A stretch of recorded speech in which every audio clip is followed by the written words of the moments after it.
प्यारे विद्यार्थियों, मैं डॉक्टर नेमीचंद कुमावत, सहायक आचार्य हिंदी विषय, राजकीय महाविद्यालय की इस बीए पार्ट सेकेंड विषय हिंदी साहित्य के द्वितीय प्रश्न पत्र की इस ऑनलाइन कक्षा में आप सभी का हार्दिक अभिनंदन और स्वागत।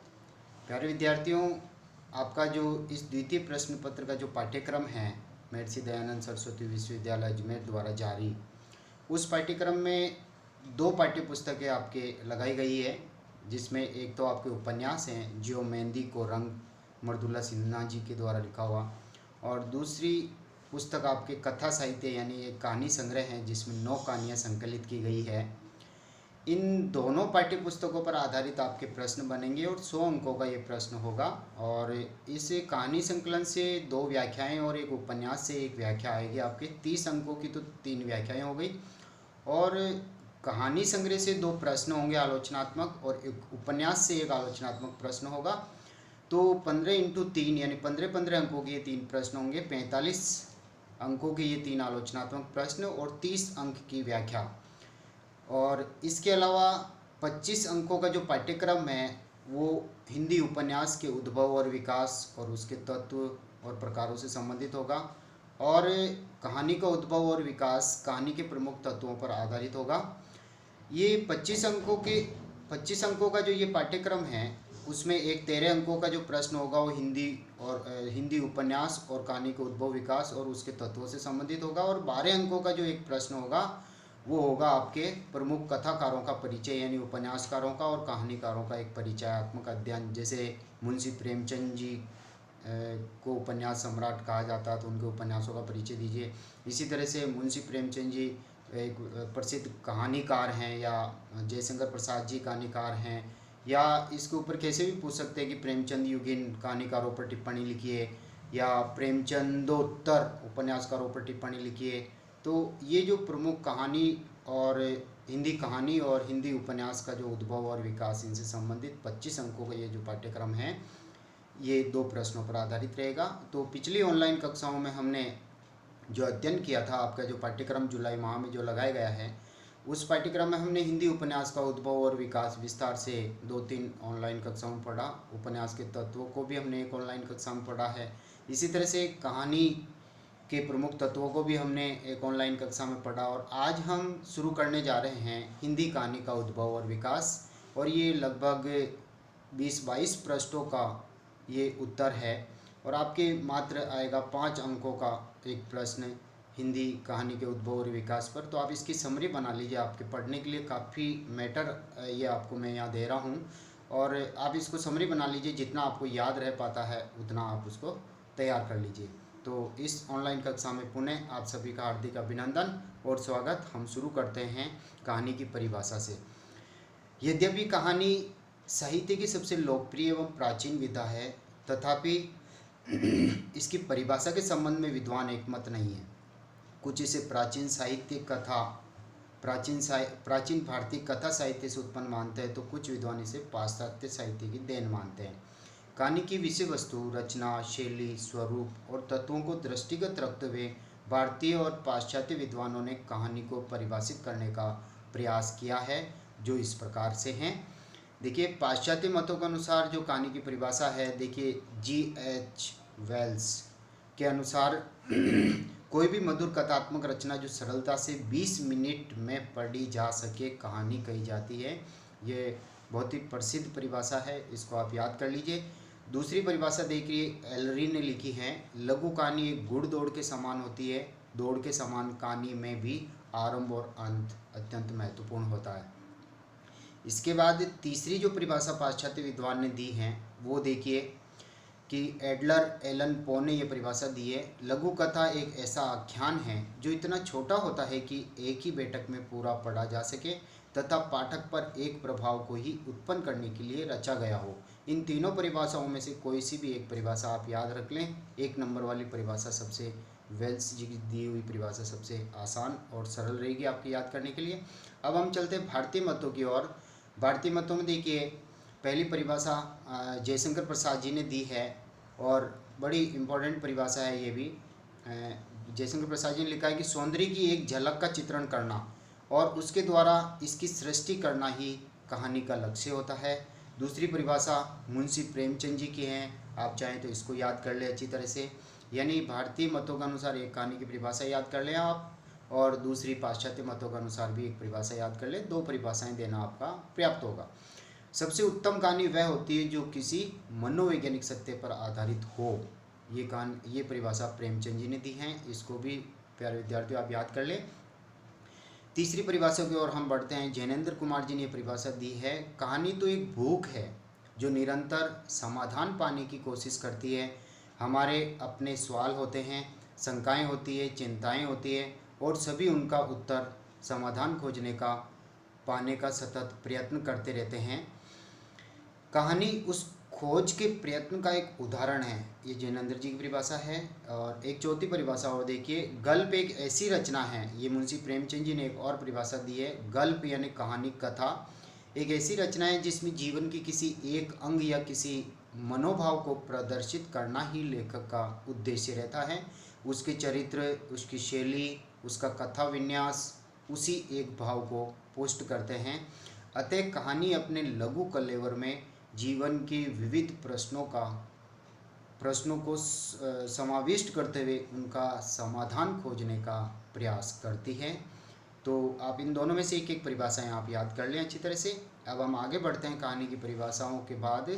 हिंदी कहानी का पूर्व इतिहास, इसको हम भूमिका के रूप में ले सकते हैं, पूर्व पीठिका कह सकते हैं, पृष्ठभूमि कह सकते हैं। कहानी उतनी ही पुरानी है जितनी मानव की बोली या भाषा। जब से मनुष्य ने कहना सीखा है तभी से कहानी का भी प्रारंभ हो गया। अतः भारतीय साहित्य में कहानी की परंपरा अत्यंत प्राचीन है। संस्कृत कथा आख्यानों से प्रवाहमान ये धारा प्राकृत और अपभ्रंशकालीन साहित्य तक कथा, गल्प, आख्यानिका, लोक कथा एवं लघु कथा आदि नामों से चर्चित रही है। अतः मानव सभ्यता के आदिकाल से ही कहानी कहने की परंपरा किसी न किसी रूप में प्रचलित रही है। और विश्व के प्राचीनतम उपलब्ध ग्रंथ ऋग्वेद में भी यम यमी की कहानी, पुरूरवा उर्वशी की कहानी, नल दमयंती आदि के संवादों में कहानी के बीजों को खोजा जा सकता है। तब से लेकर अब तक कहानी ने अनेक पड़ाव डाले हैं, यानी अनेक मोड़ पार किए हैं, और आज कहानी सभ्य मानव की जिंदगी के विविध पक्षों का यथार्थ चित्रण करने में अत्यंत सशक्त विधा के रूप में इसकी गणना हो रही है। बाबू गुलाब राय जी ने इस संदर्भ में कहा है कि भारतीय कहानी भारत की पुरानी कथा कहानियों की संतान है, किंतु विदेशी संस्कार लेकर आई है। कहने का तात्पर्य यह है कि हमारी अब की कहानियों का आरंभिक रूप भारतीय रहा है, परंतु वर्तमान रूप पश्चिम की ही देन है। वास्तव में फ्रांस और रूस के क्रमशः मोपासा चेखक ही आधुनिक कहानी के पिता हैं। इन्हीं से वर्तमान कहानी का प्रारंभ होता है। लेकिन कुछ विद्वान जो कहानी का प्रारंभ प्राचीन भारतीय कथा साहित्य से जोड़ते हैं, इनके मतानुसार हिंदी कहानी का उद्गम स्रोत को गुणाढ़ द्वारा रचित वृहद कथा, कथा सरित सागर, पंचतंत्र कथाएं, हितोपदेश, जातक कथाएं आदि से जोड़ते हैं। कुछ विद्वान गोकुलनाथ कृत 84 वैष्णवन की वार्ता, 252 वैष्णवन की वार्ता को हिंदी का पहला कहानी संग्रह मानते हैं, किंतु वास्तव में ये कहानियाँ नहीं होकर के जीवनियाँ हैं। इन कथाओं में कथा तत्व ही मुख्य था और ये मनोरंजन का साधन थी। कल्पना का प्रयोग अपनी चरम सीमा पर था। तत्व चिंतन, नीति, ज्ञान, वैराग्य, प्रेम, साहस आदि इनके उद्देश्यात्मक विषय होते थे। आज कहानी के पाठक अन्य सभी विधाओं की तुलना में सर्वाधिक हैं। आज की हिंदी कहानी में युग बोध की क्षमता सबसे अधिक दिखाई देती है। हम आगे बढ़ते हैं। कहानी की कुछ और परिभाषाएं एक तो आपके सामने हैं। कहानी एक सूक्ष्मदर्शी यंत्र है जिसके नीचे मानवीय अस्तित्व के दृश्य खुलते हैं। हिंदी के प्रसिद्ध कवि एवं कथाकार अज्ञेय जी ने परिभाषा दी है। आधुनिक कहानी साहित्य का एक विकसित कलात्मक रूप है जिसमें एक कल्पना शक्ति के सहारे कम से कम पात्रों और चरित्रों के द्वारा कम से कम घटनाओं और प्रसंगों की सहायता से मनोवांछित कथानक, चरित्र, वातावरण, दृश्य अपने प्रभाव की सृष्टि करता है। ये श्री कृष्णलाल जी ने परिभाषा दी है। लेकिन आप पूर्व में जो परिभाषाएं मैंने अभी बताई हैं पाश्चात्य विद्वान और भारतीय विद्वानों में से एक एक परिभाषाएं आप याद कर लें। आगे बढ़ते हैं हम। हिंदी की पहली कहानी। तो हिंदी की जो पहली कहानी है उसके बारे में काफ़ी मत विभिन्नता चल रही हैं, विद्वान मतैक्य नहीं है। किसी भी विधा के समुचित अध्ययन अन्वेषण की बात तब तक पूर्ण नहीं होती जब तक कि उसकी पृष्ठभूमि जिसके माध्यम से वह वर्तमान तक पहुंची है का अध्ययन नहीं किया जाए। गुणाढ्य की वृहत कथा, सोमदेव के कथा सरित सागर, क्षेमेंद्र की वृहत कथा मंजरी, दंडी की 10 कुमार चरित्र और बाणभट्ट की कादम्बरी और कालिदास का अभिज्ञान शकुंतलम नाटक, हितोपदेश तथा जातक कथाएं, पंचतंत्र, बेताल पच्चीसी और लोक कथाएं आदि में भी कथा तत्व के बीज हमें मिलते हैं। अतः कहानी अन्य भाषाओं में भी बहुत समय से किसी न किसी रूप में मिलती रही है, लेकिन खड़ी बोली हिंदी में कहानी लेखन का श्री गणेश 20वीं शताब्दी में ही मिलता है, इससे पूर्व नहीं। हिंदी की पहली कहानी कौन सी है इस संबंध में विद्वान एक मत नहीं है। हिंदी में जब गद्य लेखन का विकास हुआ तभी से कहानी भी लिखी गई है। 4 गद्य लेखक हुए हैं। चारों गद्य लेखक इस प्रकार हैं यहाँ पर। लल्लू लाल जी ने प्रेम सागर लिखा, सदल मिश्र जी ने नासिक केतोपाख्यान लिखा, मुंशी सदा सुख लाल जी ने सुख सागर लिखा और इंसा अल्लाह खां जी ने रानी केतकी की कहानी ये लिखी है। आदि को कुछ विद्वान कहानी का आरंभिक रूप मानते हैं। ये प्रेम सागर, नासिक केतोपाख्यान, सुख सागर और रानी केतकी की कहानी को विद्वान कहानी का आरंभिक रूप मानते हैं। दूसरी ओर भारतेंदु जी ने भी एक कहानी लिखी है, एक अद्भुत अपूर्व स्वप्न, तथा राधाचरण गोस्वामी जी की यमलोक की यात्रा। और इसके साथ ही साथ इसके अनंतर राजा शिव प्रसाद सितारे हिंद जी ने राजा भोज का सपना का भी उल्लेख किया जा सकता है, क्योंकि ये इनकी इम्पोर्टेंट है। इनमें कहानी की रोचकता मिलती है, लेकिन कल्पना तत्व की अधिकता है तथा कहानी तत्वों एवं मौलिकता का इनमें सर्वथा अभाव देखा जा सकता है। इस काल में पंडित गौरी दत्त जी ने एक कहानी लिखी है, टक्का कमानी और देवरानी जेठानी की कहानी, तथा फौज हुसैन की 4 दरवेश आदि का नाम भी लिया जा सकता है, लेकिन इनका मूल उद्देश्य मनोरंजन और उपदेश देना ही रहा है। हम आगे की ओर बढ़ते हैं। आधुनिक ढंग की कहानियों का प्रारंभ आचार्य शुक्ल ने सरस्वती पत्रिका के प्रकाशन काल से माना है। शुक्ल जी ने प्रारंभिक कहानियों का विवरण इस प्रकार दिया है। प्यारे विद्यार्थियों, सरस्वती पत्रिका का प्रकाशन 1900 ईस्वी में होता है और 1902 ईस्वी में महावीर प्रसाद द्विवेदी जी इसके संपादक बनते हैं।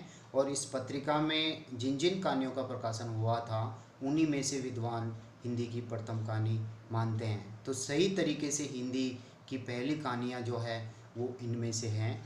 देखिए, इंदुमती 1900 ईस्वी में किशोरीलाल गोस्वामी जी ने लिखी थी और ये शेक्सपियर जी के टेम्पेस्ट के आधार पर लिखी हुई है। और गुलबहार 1902 ईस्वी में किशोरीलाल गोस्वामी जी ने ये लिखी हैं। तो इंदुमती और गुलबहार ये 2 कहानियाँ हिंदी की पहली कहानियों के रूप में हैं। इसी तरह से प्लेग की चुड़ैल 1902 ईस्वी में लाला भगवान दास जी ने लिखी। एक टोकरी पर मिट्टी माधव प्रसाद सप्रे जी ने लिखी। 11 वर्ष का समय 1903 ईस्वी में आचार्य शुक्ल जी की भी ये कहानी है, इन्होंने लिखी हैं। और पंडित और पंडितानी 1903 ईस्वी में गिरिजा दत्त वाजपेयी। और दुलाई वाली 1907 ईस्वी में कहानी लिखी गई है बंग महिला, जिसका पूरा नाम है श्रीमती राजेंद्री बाला बोस। तो प्यारे विद्यार्थियों, ये सभी कहानियाँ सरस्वती पत्रिका में प्रकाशित हुई है। अतः शुक्ल जी के अनुसार हिंदी के प्रथम कहानीकार श्री किशोरीलाल गोस्वामी जी सिद्ध होते हैं। इसको आप अच्छी तरह से याद रखें। अब शोध कार्यों से स्पष्ट हुआ है कि नए ढंग की नई कहानी माधव प्रसाद सप्रे द्वारा रचित एक टोकरी भर मिट्टी है, जो 1901 ईस्वी में प्रकाशित हुई है। उपरोक्त सभी कहानियों को विद्वान अलग अलग हिंदी की प्रथम कहानियाँ मानते हैं। अतः हिंदी कहानी साहित्य में वह दिन गौरवशाली दिन था जिस दिन सन 1900 ईस्वी में सरस्वती मासिक पत्रिका का प्रकाशन आरंभ हुआ, जिसमें हिंदी की ये कहानियाँ प्रकाशित होने लगी थी। इसके साथ ही हिंदी में मौलिक कहानियों का श्री गणेश होता है। हिंदी कहानी का जो उद्भव और विकास है उसको हम सुविधाजनक दृष्टि से 4 भागों में बांट सकते हैं। प्रेमचंद पूर्व युगीन कहानी 1900 ईस्वी से 1916 ईस्वी तक, और प्रेमचंद युगीन कहानी 1916 से 1936 तक, प्रेमचंदोत्तर हिंदी कहानी 1936 से 1950 तक, और नई कहानी या जिसे कह सकते हैं समकालीन कहानी वो 1950 से अब तक। इन 4 कालखंडों में हम हिंदी कहानी के उद्भव और विकास को पढ़ेंगे। वस्तुतः इन सभी में आप देख रहे हो कि प्रेमचंद जी महत्वपूर्ण हस्ताक्षर हैं। प्रेमचंद जी से पूर्व की कहानी, प्रेमचंद युगीन कहानी, प्रेमचंदोत्तर कहानी और नई कहानी या समकालीन कहानी। तो प्रेमचंद जी के नाम से हिंदी कहानी और हिंदी उपन्यास का उद्भव और विकास जुड़ा हुआ है। हम आगे की ओर बढ़ते हैं हिंदी कहानी की विकास यात्रा, जिसमें पहला प्रेमचंद पूर्व हिंदी कहानी 1900 ईस्वी से लेकर के 1916 ईस्वी तक। इस काल में हिंदी कहानी अपना स्वरूप ग्रहण कर रही थी, उसकी शिल्प विधि का प्रयोग हो रहा था और नए नए विषयों पर कहानियाँ लिखी जा रही थी। हिंदी की प्रथम कहानी के अंतर्गत जिन कहानीकारों का उल्लेख हमने अभी पूर्व में किया है, इनके अतिरिक्त इस काल में और भी कहानियाँ लिखी गई है, जो इन सभी का उल्लेख जो अभी हमने पहले हिंदी की प्रथम कहानी के रूप में पढ़ा और अभी ये कहानियाँ पढ़ रहे हैं, ये सारा का सारा जो सारी की सारी विषय वस्तु है जो प्रेमचंद पूर्व युगीन कहानी में आती हैं 1900 से 1916 ईस्वी तक के समय में, क्योंकि उनका प्रकाशन भी सरस्वती पत्रिका का प्रकाशन 1900 ईस्वी में हुआ था और उसी में ही उन कहानियों का प्रकाशन हुआ था और वो 1900 के आसपास की ही है। इसमें देखिए मैथिली शरण गुप्त जी ने 99 का फेर 1910 ईस्वी में कहानी लिखी। जयशंकर प्रसाद जी ने एक ग्राम कहानी लिखी 1911 ईस्वी में प्रकाशित हुई। माधव प्रसाद मिश्र जी की मन की चंचलता, इसी तरह से वृंदावन लाल वर्मा की राखी बंद भाई और नकली किला, विश्वम्भरनाथ शर्मा कौशिक जी ने रक्षाबंधन लिखी। इसी तरह से ज्वाला दत्त शर्मा की मिलन कहानी, विश्वम्भरनाथ जीजा की परदेशी, राधिका रमन प्रसाद की कानों में कंगना जो हिंदू पत्रिका में 1913 ईस्वी में प्रकाशित हुई थी। चंद्रधर शर्मा गुलेरी जी की उसने कहा था 1915 ईस्वी में प्रकाशित हुई। इनकी 2 अतिरिक्त कहानियाँ भी हैं, सुखमय जीवन और बुद्धू का कांटा, उसने कहा था कहानी से ये बहुत चर्चित हुए हैं। राधाचरण गोस्वामी की यमपुर की यात्रा, भारतेंदु जी की कुछ आप बीती कुछ जग बीती, केवल प्रसाद सिंह की आपत्तियों का पहाड़, दामोदर राव की आत्मकथा, गिरिजा दत्त वाजपेयी की पति का पवित्र प्रेम आदि इस काल की कहानियाँ उल्लेखनीय हैं। तो जिन कहानियों का उल्लेख हमने प्रथम कहानी के रूप में किया था 7-8 कहानियों का, और ये 13 कहानीकार और इनकी कहानियाँ, ये सारा का सारा सारी की सारी विषय वस्तु जो है प्रेमचंद पूर्व युगीन कहानी में आती है। जयशंकर प्रसाद जी की जो इंदू पत्रिका है उसमें भी अनेक कहानियाँ प्रकाशित हुई, इसलिए इस काल को सरस्वती इंदू काल कहना भी समीचीन होगा, यानी उचित होगा, क्योंकि सरस्वती पत्रिका और इंदू पत्रिका में इस युग की कहानियाँ यानी प्रेमचंद पूर्व युग की कहानियाँ प्रकाशित होती थी। जयशंकर प्रसाद ने समय समय पर अनेक कहानियाँ लिखी हैं। इनके कहानी संग्रह इस प्रकार हैं: छाया, प्रतिध्वनि, आकाशदीप, आंधी और इंद्रजाल, ये 5 कहानी संग्रह इनके जो प्रकाशित हुए थे। हिंदी कथा यात्रा के इस चरण में कहानी अभी बाल्यावस्था में ही थी। प्रेमचंद जी के आगमन से ही हिंदी कहानी एक सशक्त विधा बनी है। केवल गुलेरी जी यानी चंद्रधर शर्मा गुलेरी जी और जयशंकर प्रसाद जी की कहानियाँ ही कथा के मानदंडों पर खरी उतरती हैं। इस काल की कहानियों में तत्कालीन समय की समस्याओं को समझने तथा चित्रित करने का भरसक प्रयत्न हुआ है। शिल्प की दृष्टि से इस समय की कहानियों में मौलिकता का प्राय अभाव है, तथापि आगामी विकास के लिए इन कहानियों ने बुनियाद का काम किया है, यानी नींव रखी है एक तरह से। सरस्वती पत्रिका के संपादक आचार्य महावीर प्रसाद द्विवेदी जी ने अपने अथक परिश्रम एवं अपनी मौलिक प्रतिभा से अपने समय की हिंदी भाषा को व्याकरणिक दृष्टि से परिष्कृत एवं परिमार्जित करने का सराहनीय कार्य किया। साथ ही वे स्वयं तो बहुत अच्छा लिखते ही थे, अन्य लेखकों को भी हिंदी रचनाएं लिखने के लिए सदैव प्रेरित करते थे। हिंदी कहानी कला की उत्पत्ति, प्रयोग और आरंभ तीनों ही दृष्टि से सरस्वती का नाम अमर रहेगा। कहानी को जनप्रिय बनाने में सरस्वती के बाद इंदू पत्रिका का नाम आता है, जिसमें जयशंकर प्रसाद जी ने नए कहानीकारों का आविर्भाव किया है। इस काल के कहानीकारों में राष्ट्रीय एवं सुधारवादी चिंतन के साथ साथ सामाजिक चेतना थी, इसलिए इस युग की कहानियों में हिंदू समाज में व्याप्त वर्ण व्यवस्था का विरोध किया गया, धर्म की भावना का खोखलापन उजागर किया गया, सामंतवाद का जो ह्रास हो रहा था उसको उजागर किया है, आधुनिक शिक्षा के प्रचार प्रसार को बढ़ावा देते हुए संबंधित गुण दोष इसमें आए हैं, यानी अनेक सामाजिक समस्याओं और राजनीतिक समस्याओं को इन कहानियों में उभारा गया है। प्यारे विद्यार्थियों, आज की इस ऑनलाइन कक्षा में हम इतना ही पढ़ेंगे। अगली जो ऑनलाइन कक्षा हमारी होगी उस कक्षा में हम प्रेमचंद युगीन हिंदी कहानी जो 1916 ईस्वी से 1936 ईस्वी तक ये युग प्रचलित रहता है, उसके बारे में हम विस्तार से अध्ययन करेंगे। जय हिंद, जय भारत।